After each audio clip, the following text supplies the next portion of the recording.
This Liberty Sports Update is brought to you by Beacon Credit Union. Riding high after its first win over an ACC opponent, the Flames are now seeking their first 6-0 start in more than a decade. Saturday, Liberty can accomplish that when it hosts Southern Miss at 1 o'clock Eastern inside Williams Stadium.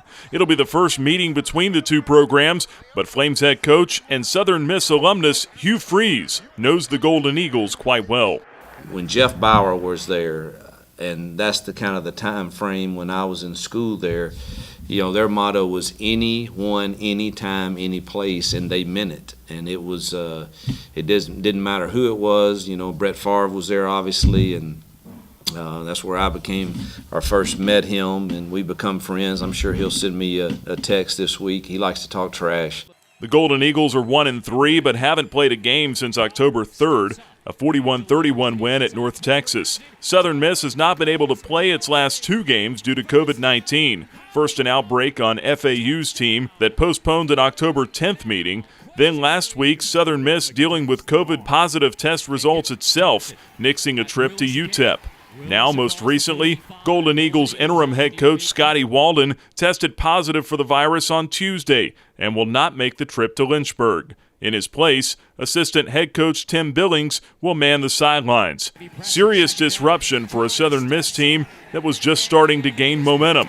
Even so, the Flames say they're treating this week like it's the biggest game of the year. It's the most important game because it's the next one.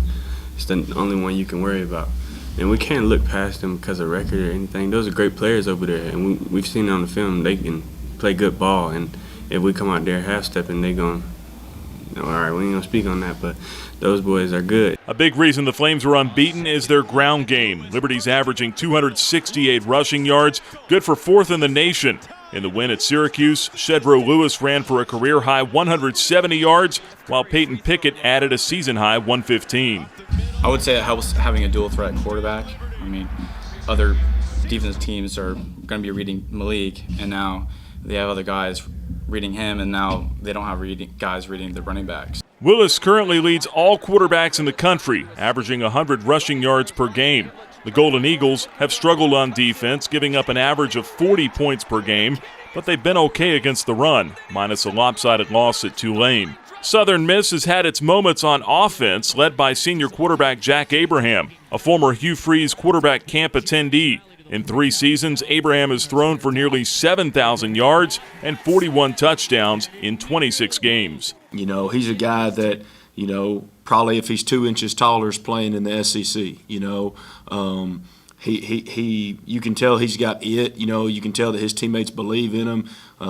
He's been in the moment. He's made big plays. Saturday's game kicks off inside Williams Stadium at 1 p.m. Eastern on ESPN3. Live radio coverage begins at 11:30 a.m. on 88.3 FM in Lynchburg, Roanoke, and Danville, and on the My Journey FM mobile app or online at libertyflames.com. In Lynchburg, I'm Nick Pierce.